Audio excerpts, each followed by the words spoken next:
this whole concept of the podcast came from was Here We Grow. It's here we grow as a company, here we grow as a team. Everybody is growing together, right? Yeah. It's one big fire, as Jay says. Yeah.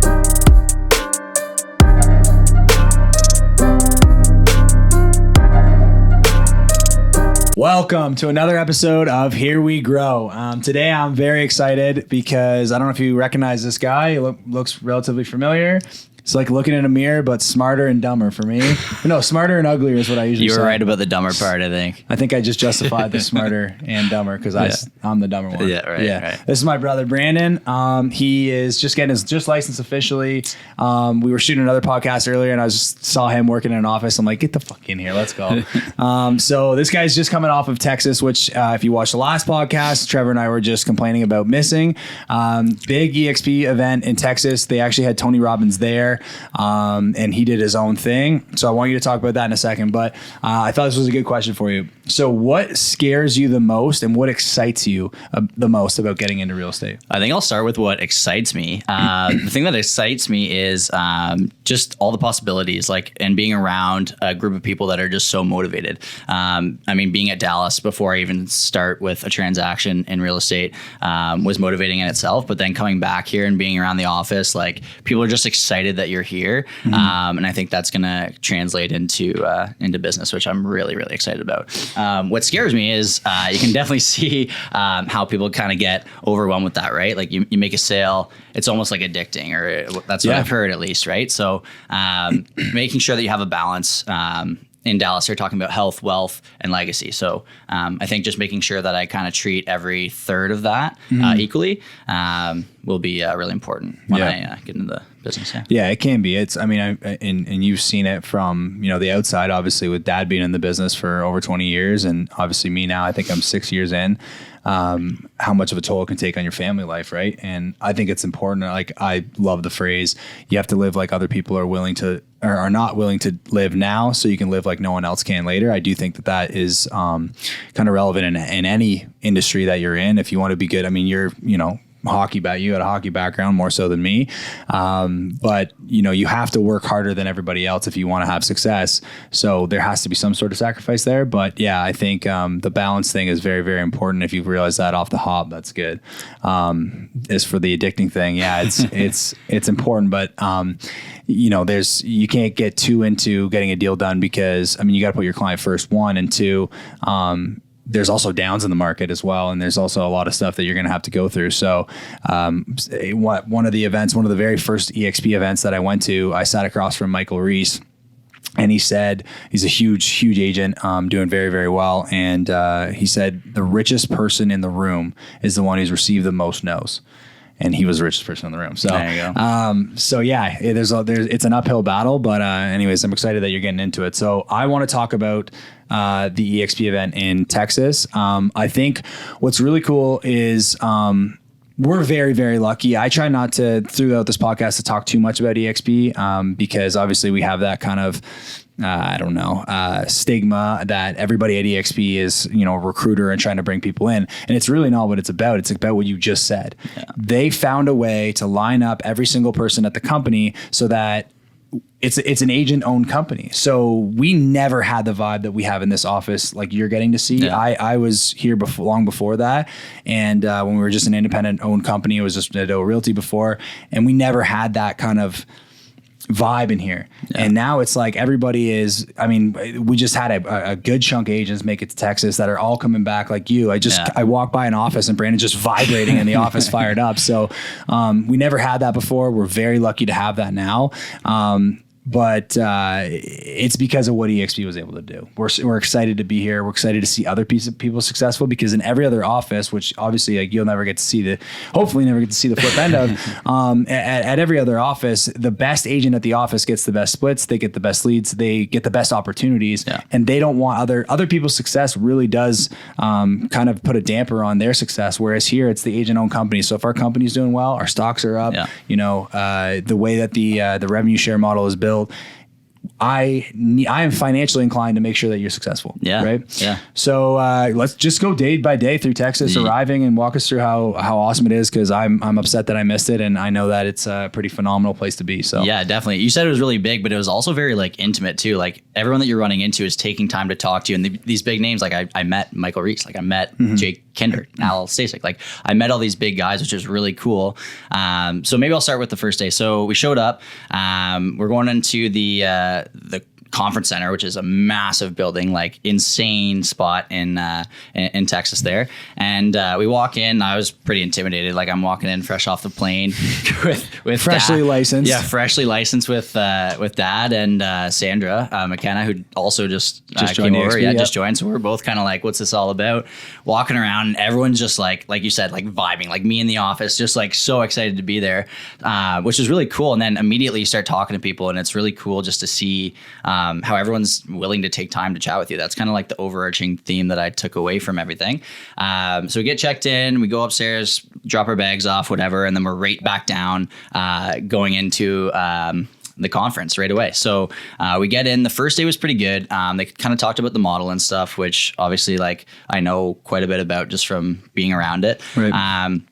Which was still good. Like I think it's good to freshen up on it, and every time that you hear something, you learn something new from it. Yeah. So that was good. And then and then that night we spent with the people that we brought down from the group. Yeah. There's a great group of people. They were awesome with me, especially first weekend. They were just really excited to kind of welcome me into the community. Yeah, fresh meat. And so we sit down, we're having dinner, whatever. We went to a nice spot, and then we're meeting agents that are within the team from Toronto and from the States and all over. And again, like people like Rick Dillon, like that I've heard people talk about, but actually getting to meet them is pretty cool. And then what was the coolest part of that first day was we actually ended up hanging out with Jay Kinder and Al Stasek in their room. Right. And I actually made a post. It was like, get in the right room or be in the right room. I like that. I was in the right room that night. And which was a really, really cool and motivating feeling, because you're listening to these conversations, like Dad would introduce me to people, and then I would just sit there like this, like, okay, I'm taking it all with in. a notepad. I'm a sponge. And I was just like, literally, I showed you my notes. Yeah. It's probably like 20 pages long of stuff that I was just taking away. I'd be like, sorry, I'm not texting. And just, no, I would do the same thing, man. It's like, you got to be a sponge. Exactly. And I think that's the coolest part, is that you get the opportunity. There's nowhere else, like, especially before EXP, you'd have to pay big money to be in a room with those types of guys, especially for them to help you. So for me, I got my notes on my phone, and I'm filling that thing out as much as you did, to be honest. And it's asking the right questions with those guys too. But the fact that you can get in a room with guys that you know are making that type of income, I think the coolest thing is that they think bigger. Like I don't know how many times you've been around, multi-million-dollar producers. Mm-hmm. I haven't been, many times in my life, except for these events. And when you sit next to one of them, they operate differently. They do. They're a different breed. You know what I mean? 100%. And it forces you to think bigger like they do. I chalk up the first EXP conference that I ever went to like pretty much all of my success in business. I doubled my business in the first 6 months after that event and tripled it in the next year. Yeah. So because when you go to these events and you get to be in the room with those people, I think the other flip coin of it is, and I talked to you about before you went, was asking the right questions. Yeah. Because you need to know what your pain points are in your business before you go to these events, so that when you get that half a second with a top producer like those guys you just mentioned, you have the right questions to ask them. Otherwise, it's like, how's it going? You end up talking about something else. It's like, this is what I'm struggling with my business. I'm brand new, fresh me. What do I have to look forward to? What do I need to do in order to, hit this goal? Right. But that being in a room, like I'm sure you can vouch for it now. It's like with those types of guys, it's pretty crazy. Yeah. So 3 things to jump off that. Like the one thing that you talked about was being new in the business and asking the right question. That was kind of something that I was thinking about. I was like, okay, what is the right question for me right now? Like I haven't done anything. Like I just got licensed. What is my question? And I think like my big thing was just like, okay, where do I start? What do I look at? What's the biggest thing that you focus on? Or what do you think I should be focusing on my first year? And then the other thing that you talked about was like thinking bigger. When I started getting my real estate license, I started listening to Grant Cardone and 10X and everything. And it's like, it's one thing to listen to the podcast and listen to his book and everything. You're just thinking that way, but then to see it and realize like, oh shit, this is real. Like you can 10x, you can think bigger. And I mean, obviously Tony Robbins is there too, so that'll fire you up. But I mean, it does really get you thinking and realizing the potential that you have in this industry, if you put the time in, if you kind of invest in yourself and learn how to do it properly and create your own brand. So that was something that I thought was really cool as well. So that was something that was exciting. So what happens after that? The next day is you get 3 full days? 3 full days. Yeah. So then the second day we kind of had like bigger agents in the company that came up and talked about their success stories. Right. And there were some pretty cool ones. And you're just listening and you're thinking about like, okay, like they started out where I am. Like they were no bigger than me. And this is them 2 years later. Like, what did they do? So then I was kind of aggressive, but I'd see them in the hall and I'd be like, hey, Jeff, like Brandon, great job with that, whatever. And I started with great job. Like that, you did an amazing job. And then they come over and they're talking to us. And then obviously they have stuff to talk to my dad about. Yeah. And then again, I'm just a sponge. I'm listening. Right. That's the coolest part too, is like when they're on, you're talking to the people that were on stage that are the main event. They're now off the stage. And I've said this a lot, but it's kind of funny to say it like this, but I almost get more out of these events at the bar than I do at the conference. Yeah. 100%. Because you see the guys that were on stage, you work your way over, you buy a drink and you're just like, I know you talked about this and this on stage, but like, how does that apply to what I'm doing? This is what I'm doing. And you can dial in and get very specific. It's almost like a free coaching session for the price of a vodka soda. Right. Yeah. But the coolest thing that you just said right there, man, is exactly how I felt at my first conference. These guys aren't rocket scientists. Like, everybody you talk to, you're like, listen, they're a different breed. They work harder, and they definitely think bigger. The sky's the limit, but they are no smarter than you. They're no more charismatic than you. There's nothing crazy. There's no crazy X factor that they have that you don't have, other than they worked hard and they dream big. Yeah. Jay Kinder was on stage on the last day and he goes up, first of all, badass, goes up in a t-shirt and shorts, no shoes. I'm like, at first I was like, what the hell is this? And then at the end, I'm like, oh, wow, this guy's a real deal. Like, this is cool. But he's like, if I can do it, anyone can do it. In my shorts and my shorts and no shoes or socks. I saw that. Yeah. But the thing that I kept coming back to all weekend was, or I guess it was during the week. I keep saying on the weekend, but it's just that it's mutually beneficial for people to talk to me. I was talking to Mona Carta, which is she's a killer with KV Core and stuff. Yeah. And I was chatting with her and KV Core is our database.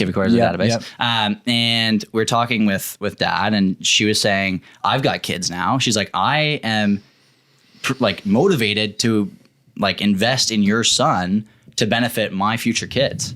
Wow. Yeah. Yeah. I got that emotional.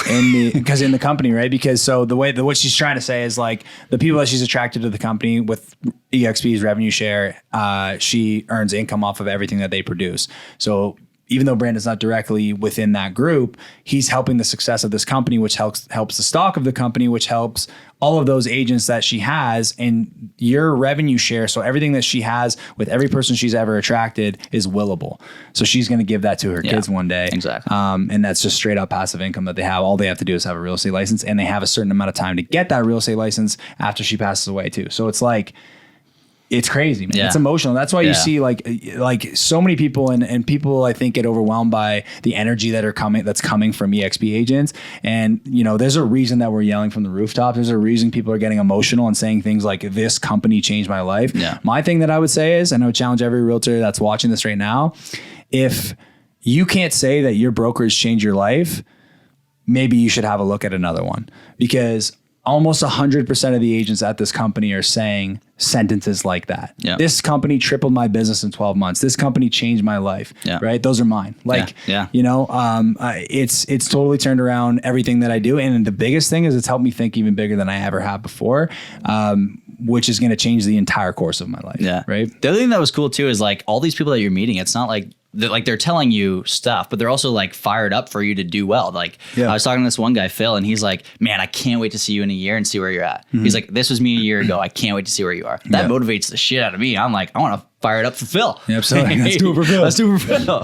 Well, that's the thing. Yeah, it's like it's like one big team, right? Yeah, one it team, is. one dream. Yeah. And and that's kind of where this whole concept of the podcast came from. Was here we grow. It's here we grow as a company. Here we grow as a team. Everybody is growing together, right? Yeah. It's one big fire, as Jay says. Yeah. So talking about energy of everybody, I don't know how I would react to this, but how was Tony? Well, Robbins? I got to stand up first of all because I got to match his energy. Because he has something about energy. He says you learn better when you have higher energy or something, right? Yeah. So, well, there's also, yeah, absolutely. So once you get your energy up, he was hitting himself. He's jumping. He's talking louder. Like the more energy he's got, the better. And I I'm a firm believer of that. On the way to, I heard a rumor you were hugging strangers. Well, strangers, yeah, people in front of me were turning around, up on chairs, giving people hugs. Kendra Hodgson from our group was at us. She had left it just for a second, came back, and she's like, "What's going on?" I reach over, I'm like, "Kendra, get in here. I'm sorry, but get in here."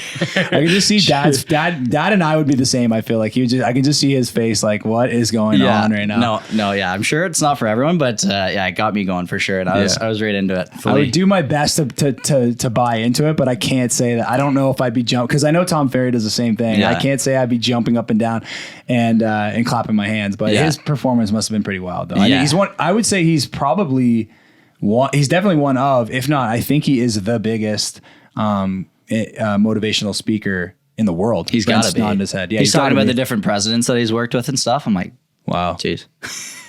Imagine what he charges just to show up there for that event. And then there was a private session I saw that something I was like, all right, how much does this cost? Yeah. How do I get in there? Yeah, cool, man. Yeah, I'm gonna try it. I guess we'll stand up. Stand up, yeah. Now everybody's gonna see the height difference. You need music to start the podcast, I think. Oh my god. But you gotta talk louder. You know what I mean? We have to hug. Yeah. Oh my no, we don't. I think we're gonna pass on that. Okay, so you're pushing your luck with me getting me standing. Okay, so the last thing I want to ask you too is, looking at you for, as long as we can remember, really, our dad's basically been selling real estate. Yeah. And then you watched me to get into it, and now you're obviously here. From the outside looking in, and now, I mean, you're not all the way in, but you're just starting, so you're getting to see what it really looks like around the office, and what the industry actually is going to kind of look like for you on a day-to-day basis. Is there anything that has surprised you so far, or I don't know. Can you comment on just kind of like be looking at the outside, from the outside looking in, and now that you're in? Yeah, definitely. Like obviously you guys had told me a lot about like when you guys had your own independent brokerage, obviously like I worked there, I was doing the landscaping and stuff, cleaning toilets, but started from the bottom. Now we're here. Started from the bottom. I think the biggest thing was like when you guys switched over and just like seeing the model and understanding, like I'm someone that likes the idea of passive income or income that's steady coming in, or I always was at least. So that kind of appealed to me, the idea of like, oh, you can actually make money consistently throughout, and then also be motivated with your sales and with your agent attraction to really take it to the next level. I think looking in, like a big thing that changed too was owning real estate. Like when I'm living at home, I'm not motivated. Like you can be motivated, and you are, but once you have to like actually start paying for bills and like you see the dollar signs coming in, you're like, okay, I need to think bigger. Like I need something that's going to motivate me to not only for right now, but like for when I have kids or when I like have a family, you know what I mean? Like I just want more. Like I want to give them more. My thing too is like, I think that especially, I just noticed in Canada, because when you go down to the States, especially Texas, they think bigger. And money is like making more money or trying to do more for your family is something that's super highly respected. And I like that, because I feel like up here it's not as often talked about. I don't know why it's different in Canada. Maybe we're just more conservative or whatever it is. But getting around those people, it's like, it's okay to want more for your life. It's okay to push, and make sacrifices in your family to give your family more someday. So yeah, me too, man. I'm excited to see what happens. Yeah. And obviously I got your back, and everybody at EXP does, as you just saw. Well, I was just going to say that too. Like even just being around you guys and like everyone here, like going golfing with a couple of people from the office, and you just see like the camaraderie and like just the team environment and how excited people are and how like welcoming they are. It's just like, you want to be a part of that. Yeah. Like it just drove me to be like, okay, I got to learn more, and I got to see if this is something that can work. And that's where I am right now. I got to see if it works and hopefully take off. One team, one dream. One big fire. And let's wrap it up by saying, here we go.